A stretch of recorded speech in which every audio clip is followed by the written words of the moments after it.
Hey everyone, and welcome to another weekly art video. I hope you're having an amazing day, and thanks so much for joining me on this one. Today I am sharing a beginner-friendly watercolor tutorial that is Christmas inspired, and these are going to be stained glass cookie illustrations. These vibrant watercolor illustrations would work great as part of a greeting card design if you're looking to give away handmade artsy goodies to loved ones this holiday season. But honestly, these are just great practice for any beginner just getting started with watercolor, as we get to practice basic techniques, wet on wet, wet on dry. We get to practice our water and our brush control. We get to practice developing a certain level of realism. And we're even bringing in a little bit of splattering with both watercolor as well as white gouache. So without much further ado, let's go ahead and jump straight in. Alright, so the first thing I'm going to do is I have to create my preliminary pencil sketches. And I did something different for this one, and I wanted to make sure to bring this into today's tutorial just in case you'd like to do it too. There is a reason why I decided to go about this in this way, and I'll be talking about that in just a bit. But what you're seeing me work on right now is just some quick pencil sketches, and I am creating these on my drawing sketchbook. I want to make sure that these sketches that I am creating in my sketchbook are actual cookie size, the size that I want those final watercolor illustrations to be. And I knew since the beginning that I wanted to bring in 3 different types of cookies, and I actually looked for inspiration on Google for stained glass cookies. I thought of bringing in a square cookie, a star cookie, and a circle cookie. And all of these are going to have a smaller star inside of that larger shape. And I also wanted to add a curved pattern around the edges of the square cookie and the circle cookie. So right here, you can see me practice drawing these stars. You can use triangles to help you, or you can also just draw a star with a continuous line if you know how to draw stars, and just erase those line sections inside of that and you're good to go. These sketches don't have to be perfect. These are just for your viewing, and they're going to serve as little cutout templates that you're going to be able to trace over or trace around when you're actually creating your sketch on your watercolor paper. So I'm working on my circle cookie sketch. And by the way, I do have a video in which I explain lots of must-know information and tips and exercises that will help you improve your circles. I'll make sure to leave a link to that down below in the text section of this tutorial in case you'd like to check that out. All right, so just finishing up with this star shape inside of the circle cookie. Going to finish up by erasing those inner lines inside of the star that I don't need anymore. And finally, I am moving on to the larger star-shaped cookie right here. And you can see how I am supporting myself with triangles, making sure that this star is nice and large. And once I'm happy with that size and the shape of the star, I go ahead and erase the lines inside of that shape. I refine my outer shape, and then I go ahead and add in a smaller star inside of that larger star. And that smaller star is easier to do because I'm just guiding myself with those lines that I created for that larger shape. All right, and I am done. You can see how everything is pretty rough and imperfect because I know that these sketches are not going to be the ones that I'm actually using for my final illustrations. I just want to make sure that everything is in a size that I want my final illustrations to be, and also that the shapes look pretty good. And I'm all done. It is time to get started with our transferring process and using these as little templates to trace over. So what I'm doing right here is I am carefully using my scissors to cut around these little templates that I've created for myself.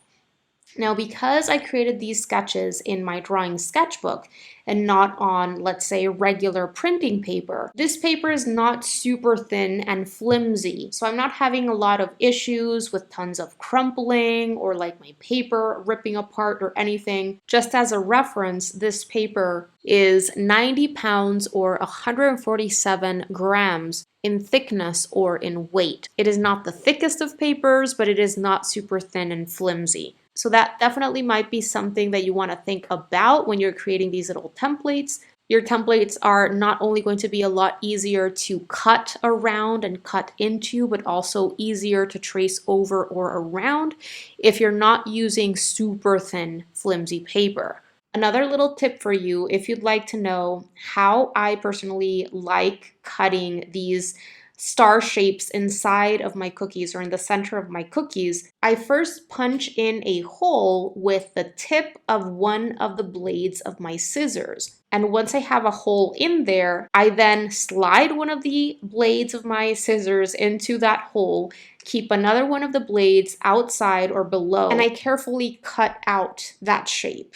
Be very careful not to cut yourself when you are punching that hole in. See, I'm doing that hole right here. And then I go ahead and slide in that scissor blade into that hole and carefully cut out that star shape, rotating the template around as I do so. Okay, so here are my 3 little templates. I am now ready to go and start tracing over these on my actual watercolor paper. So this is watercolor paper right here. It's cold pressed paper from Strathmore from the Ready Cut series. And if you'd like to know how large this sheet is, it is 8 by 10 inches. Now that I have my little templates for all of these different cookies with me, I am using my HB pencil to very lightly trace over them or around them. At this point, I want my sketches to be nice and light and clean because I don't really want to see my pencil work through my transparent paint at the end. By having prepared these cookie templates, not only is this preliminary sketching process super easy, but these will actually end up looking more like cookies because at least when it comes to this type of cookie,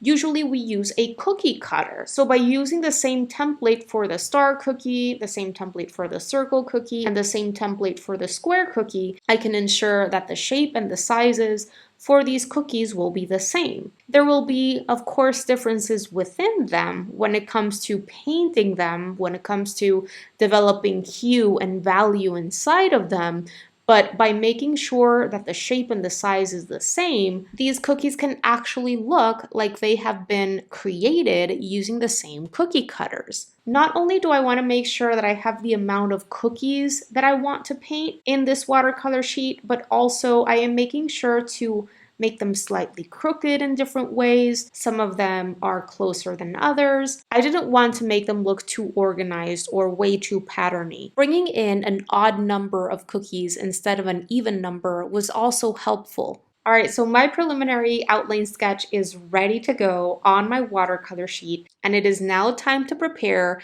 the color mixtures that are going to help me get started with the painting process. I used a total of 7 different colors from my Daniel Smith watercolor set. And these colors are Hansa Yellow Light, Yellow Ochre, Burnt Sienna, Phthalo Blue, Deep Scarlet, Undersea Green, and Neutral Tint. The neutral tint I'll be bringing in until the very end when I am adding in a little bit of cast shadow. As I always say, there is no need for you to use these exact same colors that I'm going to be using to arrive at great results. I'm going to be swatching out all of these colors and color mixtures on this scrap piece of watercolor paper so that you can see what these colors look like on paper, and you can choose whichever paint colors you have available that are most similar to mine, and your results will be great. I'm starting by preparing 6 different color mixtures or puddles of color on my color mixing palette. Starting with the first puddle at the top, that is Hansa Yellow Light plus a little bit of yellow ochre plus water.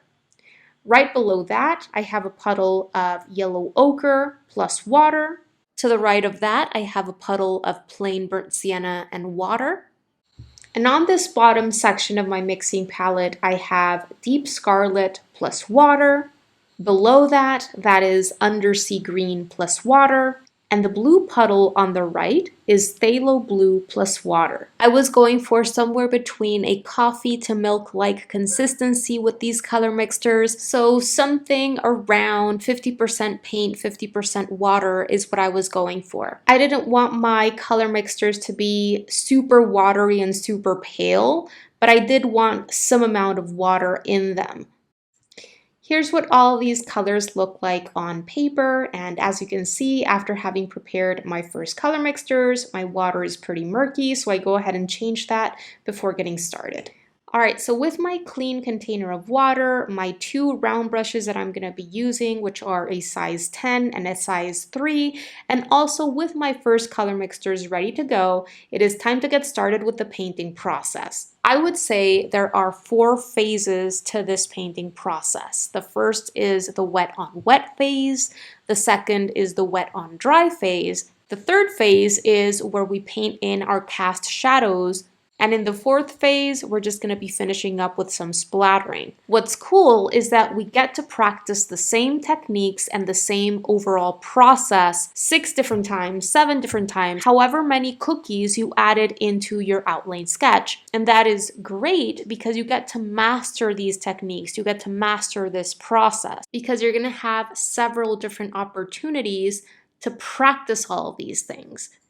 All right, so having said all that, the objective with phase 1 of this painting process, which is what you're seeing me work on right now, the wet on wet phase, if you will, is to create that first wash of color. In that first wash of color, we want nice, soft transitions, blurred out effects, soft edges and gradients around the shapes that we're painting in. You could see this as a base wash that we're going to build on. And because we want those soft organic effects, the wet on wet technique works great. Why? Because watercolor is always going to expand and create soft effects when it is placed on wet paper. If your paper starts to dry on you, then you're not going to be able to create these effects. So I'm going to be explaining what I like doing so that my paper can stay wetter for longer, and I can develop this variety of both hue and value in this initial wash while developing all these nice soft effects. One last thing is I always work from light color towards dark color, building on the darker values as I go, and making something look more and more realistic little by little by developing a wide range of values from very light areas to a wide range of midtones to darkest darks. All right, so I'm going to explain everything step by step with this second cookie that I'm going to be painting. So right now I'm going in with my size 10 round brush. I am starting with my first lightest color, which is the Hansa yellow light plus a bit of yellow ochre. And as you can see, I'm going in nice and watery and pale in the beginning. I took just a small amount of this paint mixture and I made sure that it was nice and watery so that it looks very pale and translucent initially. I am of course painting around the star shape in the middle. I don't want to get any color or water in that area because if I do, that paint is going to keep expanding into that wetness. And I want those stars to be another color entirely. If you start painting in this initial layer and you notice that you're going in with way too much saturated color or you're going in way too dark, way too quick, what I would recommend is stop what you're doing, remove that color from your paintbrush bristles and go back in with just a little bit of water in your paintbrush bristles, go over that section again with a wet brush while that paint is still wet and expand or pull that pigment that you've already placed on paper. Use that same color that you've already placed on paper to create that initial layer all throughout the entire cookie shape. And that is going to soften that color while wetting everything simultaneously. You want to make sure that initially you're going in with pale translucent color so that you can develop your lighter values. If you don't have any lighter values, your cookies are probably going to lack that sense of realism because what makes something look realistic, like it has dimension to it, is that wide range of values, light areas, midtone areas, darker areas. And there's also a big possibility of your cookies ending up way too flat and heavy looking. It's so important to incorporate that whiteness and the brightness of the paper under the paint to help us develop that wide range of values. And we do this by altering the paint to water ratios in our paint mixtures when working with this medium. The less paint and more water in your mixtures, or the more watered down your paint is, the more paper is going to be able to glow from underneath that color. The more paint in your paint mixtures, the more paper you're going to cover up with it. Another way of seeing it is the more water, the lighter the color. The less water, the darker the color. All right, so I'm going to get started with that third cookie, and I'm going to tell you what I like doing in order to have that first lightest layer of color stay wetter for longer so that I have more time to continue developing those different colors and values in this initial wash. So here I am using my size 10 round brush and a small amount of this first color mixture. This is my Hansa Yellow Light and my Yellow Ochre again. And I'm going over the entire thing, adding a little bit of color at a time and making sure that everything is very watered down. As I continue filling in this shape, and in this case I'm making my way downwards, I fill in a little bit more of that shape and I go back to where I started to run my paintbrush bristles over that area again. Then I go down a little bit more, then I go back to the area where I started.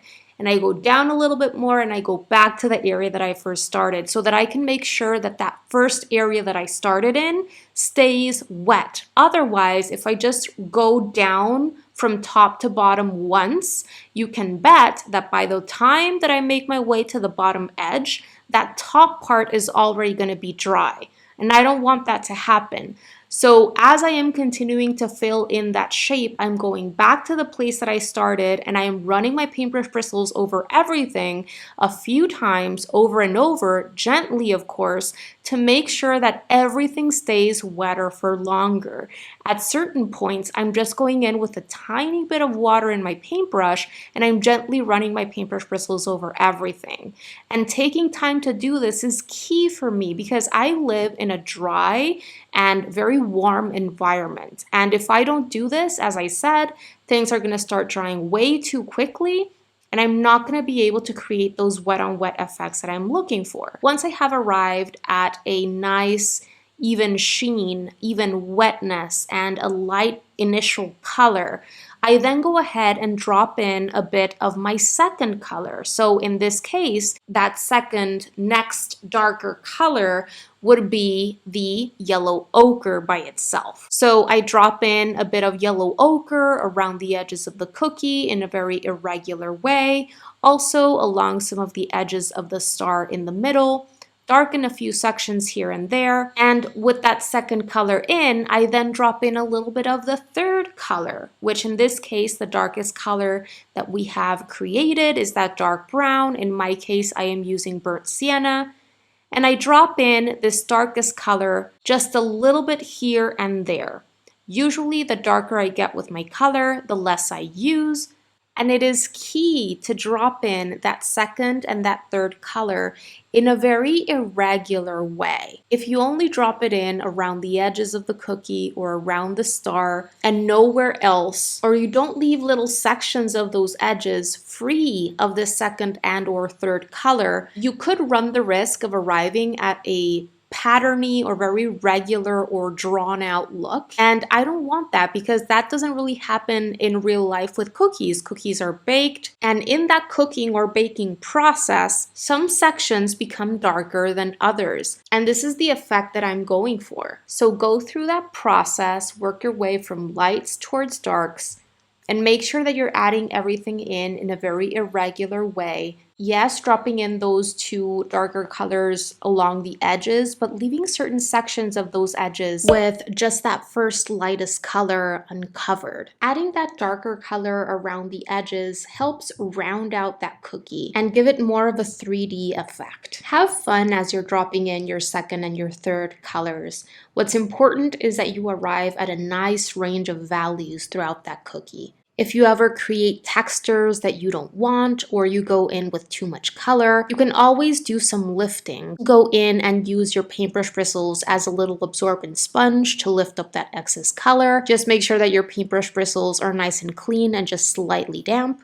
Or you can also go in with your absorbent towel and do some lifting in that way. As long as the paint is still wet, You can go in and do softening of maybe textures that you don't like. You can soften transitions between colors. You can gently push and pull the color around that you've already placed on paper. You can remove color or you can place more color. Whatever you need to do, but I would recommend dropping in your color with confidence and leaving it be as much as possible. The more you go in and move that color around after it's been placed on paper, the more we tend to flatten out our different values, and this can even lead to overworked results. And as soon as you notice that certain sections of your cookie are starting to dry, I would recommend leaving this first wash as is. Allow it to dry completely, then do whatever fixing you need to do later, whether it's gentle scrubbing and lifting on dry paper. But remember that we will be adding more color on top later to darken certain sections. Because if you continue working when your paint is already starting to dry, that can also lead to lots of splotchiness, undesired effects, and an overworked look. You've probably noticed by this point that I've done a little bit of splattering with water once I finished that initial wash in several of these cookies, and this was just to add in a little bit more texture. This is not a 100% necessary step because we will be adding texture with splattering,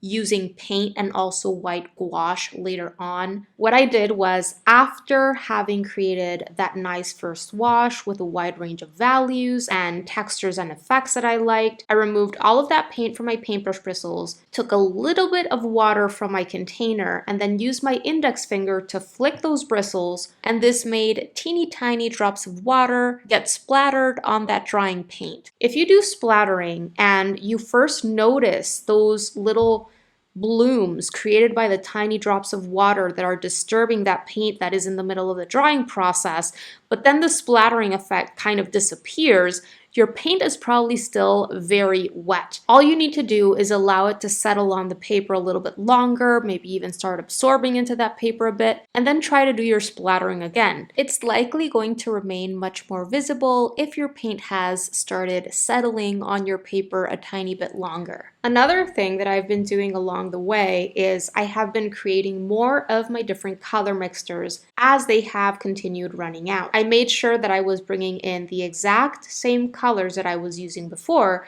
as I was creating more of these color mixtures. I didn't want to accidentally start bringing in another yellow or whatever other color. I wanted to make sure that I am keeping my colors consistent and that I am sticking with the colors that I initially planned. Finishing up my first wash in this last cookie, you can see how I'm going over everything several times. And really the amount of times that you have to go over everything in that first layer in order for it to remain wetter for longer is going to depend on your working environment. Whether where you live is cold or warm or dry or humid, whether you have a fan on, a heating system on, an air conditioning unit on, all of these things along with the specific type of paper that you're using are going to have an impact on how quickly or how slowly your paint starts drying on you. And this even varies on a day-by-day scenario.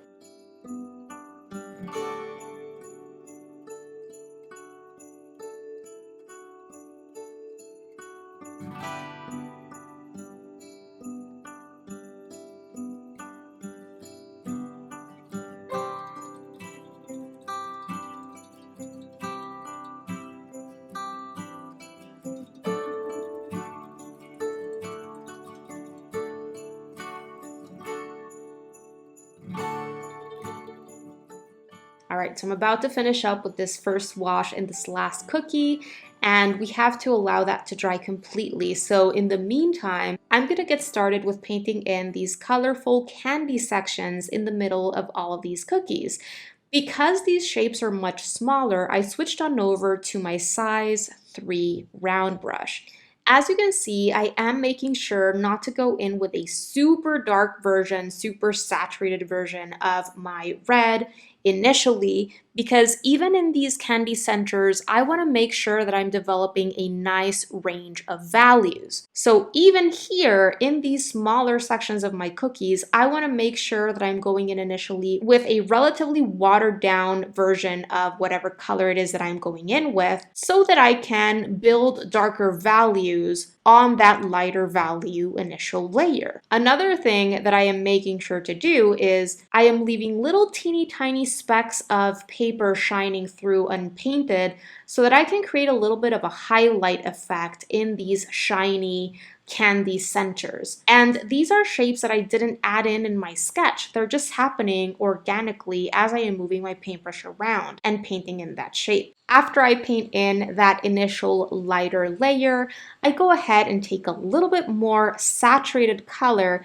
and drop it into certain sections while that initial layer is still wet, creating some lighter areas and some darker areas, and even developing a small range of values even at this point. Just a moment ago, you saw me do a tiny bit of lifting of red paint in that first red shape that I painted in. I did that with the clean and slightly damp bristles of my paintbrush, used them as a little absorbent sponge to remove some of that excess color from the center there while that paint was still wet, because the red shape was looking a little bit too flat to me. And I wanted to reveal a little bit more of that paper, leave more paper shining through that paint, especially in the center. Because remember that these candy centers in these cookies are supposed to be transparent. That's why they're called stained glass cookies, right? I'm doing more lifting right here in this green star, using the clean and only slightly damp bristles of my paintbrush to do some absorbing and reveal more of that brightness of the paper underneath.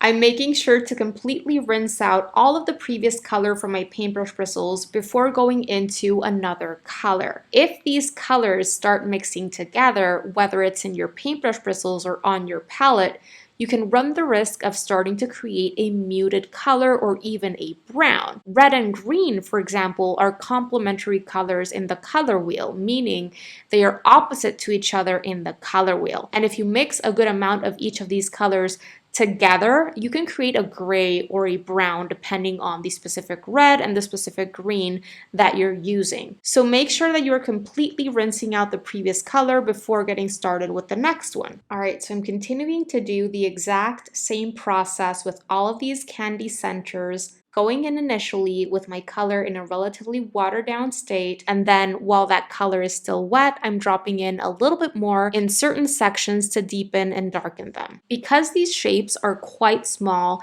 it's a great opportunity for us to practice our water and our brush control. We don't want to go in with a ton of water and paint in our bristles and start losing control. I am making sure to use my absorbent towel to gently dab the tip of the bristles of my paintbrush whenever needed so that I can make sure that I am not going in with too much water or paint. It's also a great idea to have a scrap piece of watercolor paper on hand to test out colors and transparencies, meaning how watery or how dark they are, before using them in your piece. It can help you avoid going in way too dark, way too quickly. Remember that it is always going to be easier to go in and darken than it is to go in and lighten, especially when painting with this medium.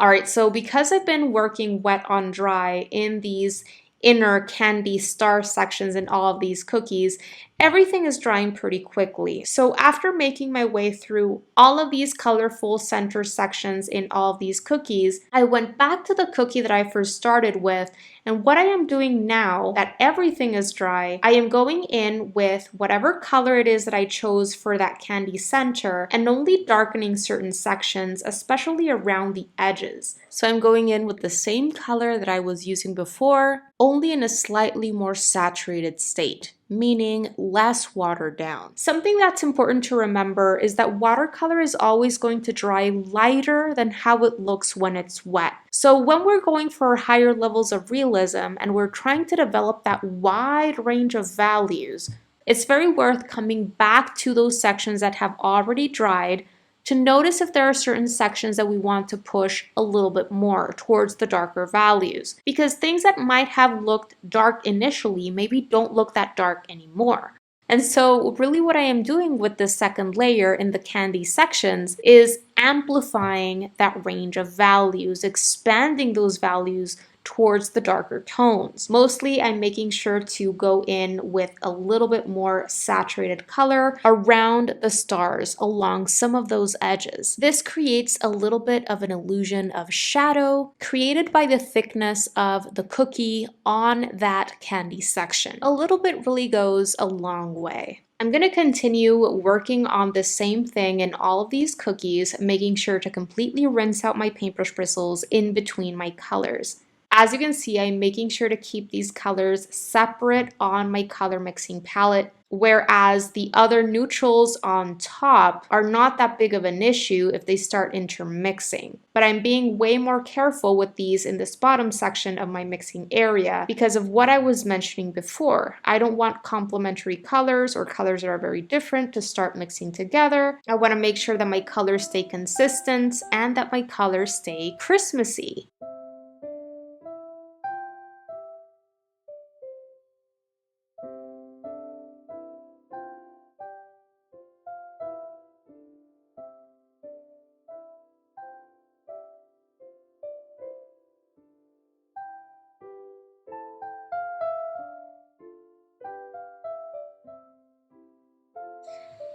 All right, so after I'm done with that, this is what I would refer to as phase 2 in this process. We are now going in wet on dry in these larger cookie sections that we started with. And once again, the objective with this phase is to go in and darken certain sections. We want to push darker midtones and darkest dark areas so that we can provide a little bit more realism to the structure of the cookie. By going over certain sections of the edges of this star cookie, for example, I am giving this cookie depth. I am rounding out those edges a little bit more. I personally decided to go in with my size 3 round brush, my small brush that I have on hand for this piece. And something that I want you to notice is how I am going in sections. I am not looking to go in and darken all around the edge of the cookie because this is going to create an outliney look, and in realism there are no outlines.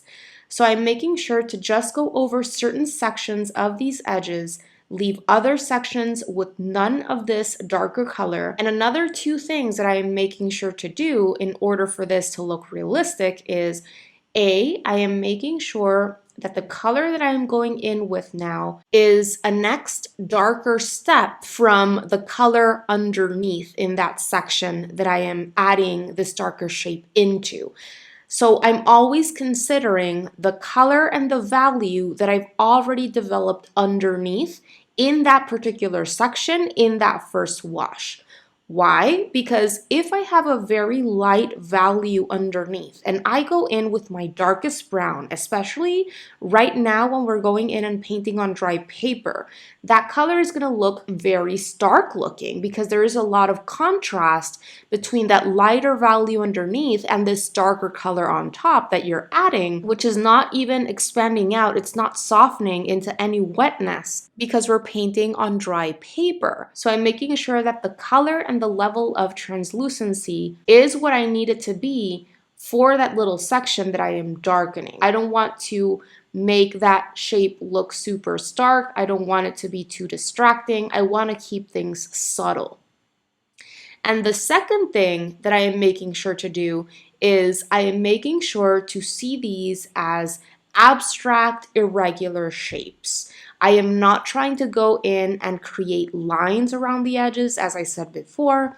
I am more so looking at these shapes that I am painting in right now as abstract shapes that are wider in certain sections and thinner in certain sections, and they disappear along certain sections of my edges. Sometimes I am just barely touching the tip of my paintbrush to my paper. Other times I'm pressing down the belly of my brush a little bit more so that those abstract mid-tone or darker shapes can have a lot of irregularity throughout them. Again, this helps me stay away from an outliney look that is going to flatten everything out and is not going to make things look very realistic. You can see how these more neutral colors that I have in this top section of my palette with the yellow are way more intermixed. This doesn't bother me at all because at this point, I'm really adding a little bit more of one color or another color to either make it lighter or darker as needed, depending on that color that I've already created underneath in that first layer for that area that I'm looking to darken. When we're painting with this medium, we are constantly shifting and changing both the ratio of our colors in our color mixtures as well as the paint to water ratio in our color mixtures, depending on how light or how dark we want our colors to be.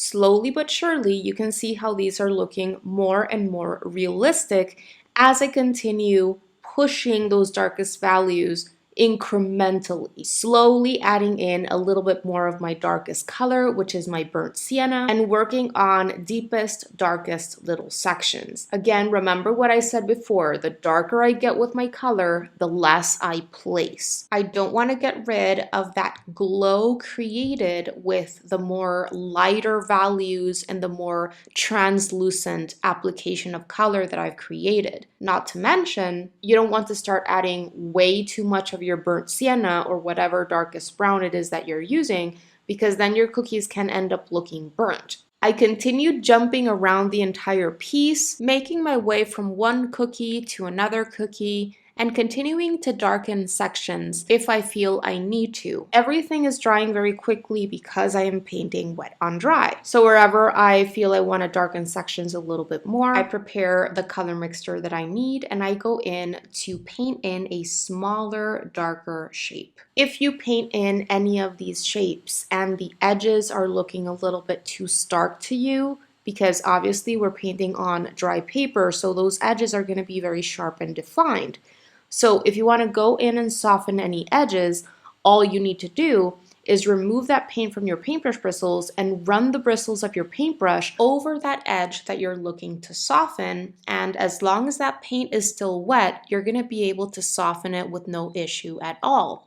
I do want to recommend you not going in and trying to soften all of the edges of all of your shapes. If I did this minimally and only if I accidentally went in with a color that appears too stark over that lighter value underneath. If you're taking care of going in with a color that is that next darker step from the one underneath it, that shape that you're painting in shouldn't really look that stark, even with the defined edges. All right, so I finished up with those darker shapes in those larger cookie sections, and I am taking this opportunity to go into the small stars in the middle of these to push some shadow areas a little bit more, especially along the edges of these smaller star shapes. This again is to increase and add those darker tones that are really going to help add realism into these areas. I'm continuing to see these as abstract, irregular shapes, and I'm only going over certain edges of these smaller star shapes.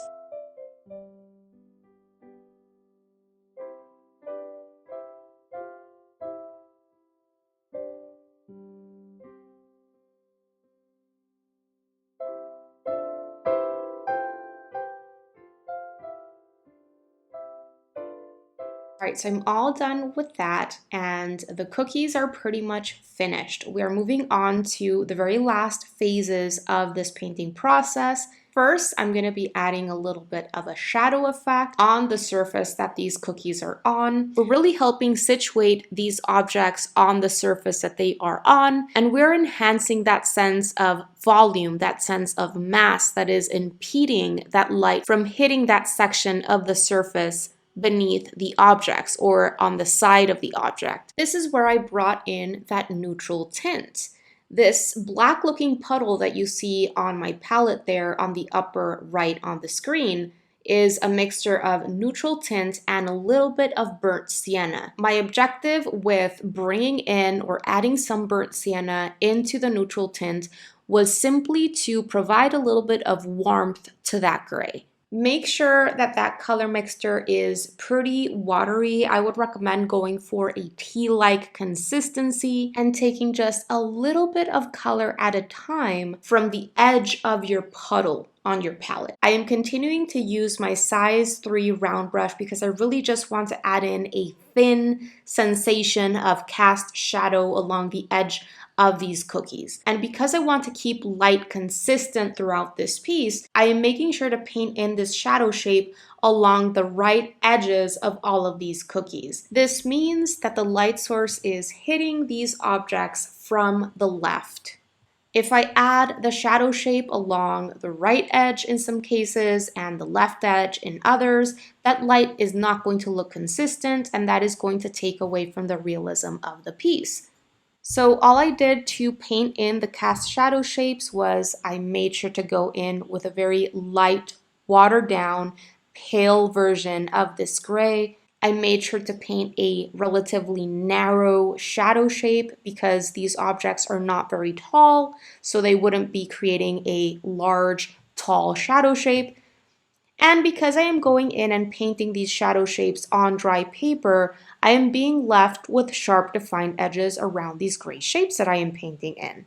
So if at any point you want to go in and soften the edge, all you need to do is, again, remove that paint from your paintbrush bristles and run your paintbrush bristles over the edge that you're looking to soften. As long as the paint is still wet, you're going to be able to soften that edge. When it comes to these shadow shapes, I did go ahead and soften the edges of all of these after having painted in that gray because I really wanted soft edges around those shadow shapes. After having painted in those initial light gray shadow shapes, if I wanted to go in and darken a certain section within that, in order to create at least somewhat of a range of values even within these shadow shapes, I then allowed myself to go in with a slightly more saturated gray to only darken smaller sections closest to the edge of the cookie. And those darker gray shapes, I didn't go in and soften. All right, so after having painted in those shadows, we are officially in the very last phase of this painting process. This is where we're going to be doing our splattering, both with our watercolor paint as well as with the white gouache. For this, I switched on back to my size 10 round brush, and I made sure to prepare a good amount of that nice juicy brown color on my mixing palette. By this point, my neutrals are pretty intermixed in my upper section of my mixing area there, but this is a medium brown that I have mixed together, primarily with my yellow ochre and my burnt sienna. And I just made sure that the consistency was what I needed it to be so that my splattering would actually happen the way that I wanted it to.